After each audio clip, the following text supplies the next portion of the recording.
Hi, I'm Levi Hickey, a volunteer for ATPF, and today I'm going to be reading Walter the Farting Dog Goes on a Cruise. This book is inspirational to me because it is for everyone who's ever felt misjudged or misunderstood. "Look at the size of that ship," said Billy.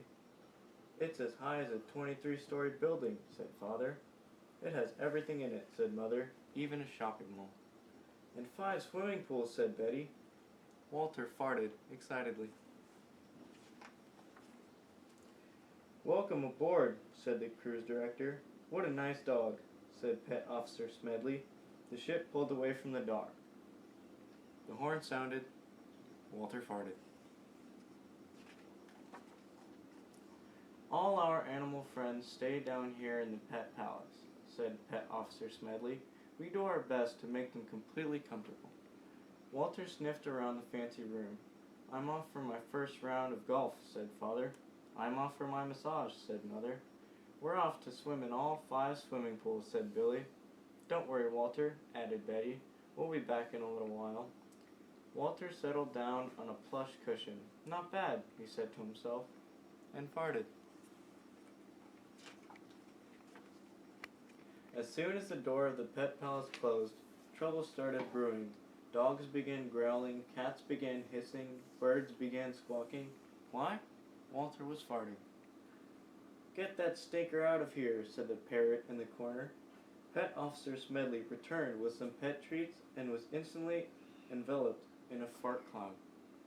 "This smells like an emergency to me," he said, and opened all the vents. On the golf course, Father was lining up a putt when he noticed a familiar smell. "What's that horrible odor?" said one of the other golfers. "Must be the sea air," said Father. But Father knew it wasn't the sea air. He saw Pet Officer Smedley coming toward him. "We've got a problem with that dog of yours," said Smedley. Father, Mother, Betty, and Billy were led back to the Pet Palace. "Fart alert," squawked the parrot. "We're going to have to put Walter in quarantine," said Smedley. "Oh no," thought Walter. Lower the lifeboats," squawked the parrot. "Women and parrots first." They decided to put Walter in the room where they stored the stinky cheeses. "Don't worry, Walter," said Billy. "We won't be far away." "We'll visit you a whole lot," said Betty, as she closed the door. "Fair enough," thought Walter, quietly farting. Among the stinky cheeses, there was a big one that called to Walter. "I shouldn't eat that," thought Walter. It doesn't belong to me. Yet here we are, together. Me and the cheese. Perhaps if I just licked it lightly, no one would notice."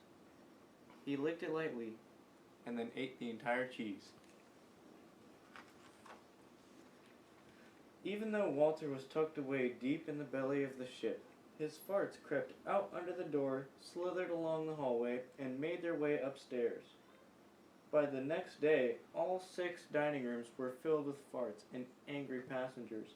"This ship stinks. We want our money back." "Please be patient, ladies and gentlemen," said the cruise director. "We're having a little problem with the ventilation system, but we'll have it under control in a few minutes." The captain said, "Put that dog overboard." Walter was lowered in a lifeboat, which was tied to the back of the ship.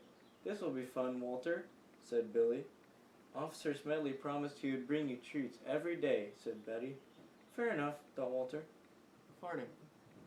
That night, the huge block of cheese inside of him began doing its work, plugging up all the farts.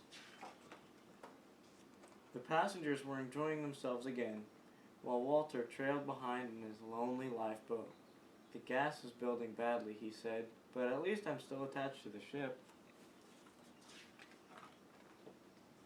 Suddenly, the computer system that controlled everything on the ship crashed, and the backup system crashed right behind it. The power died, the engines quit, and the ship drifted helplessly. Everybody grew hot and cranky. In his lifeboat, Walter was having his own problems. The gas pains were unbearable. "Try not to think about it," he said to himself, twisting to look at his tail. He realized, "If that cheese lets go, I'll be blown halfway to the Arctic Circle." He felt the gas bubble building and building and building. He dug in with his paws and braced himself. "If anything breaks my perfect concentration, I'm done for." A fly landed on his nose. He looked at the fly. The fly looked at him. There was a deep rumble as the cheese shifted inside him. A few small farts came out and gently pushed the lifeboat up against the ship. "That wasn't so bad," said Walter. But then, all the farts that had been blocked for days came out with the roar of a rocket. The ship heaved forward. Walter hung on, still farting.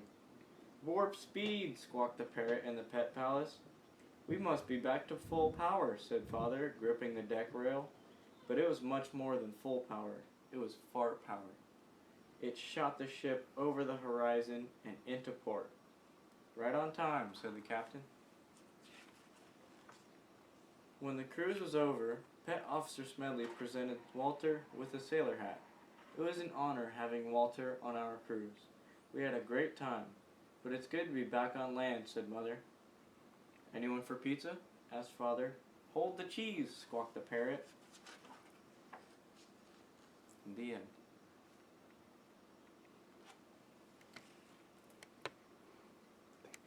Thank you. Have a nice day.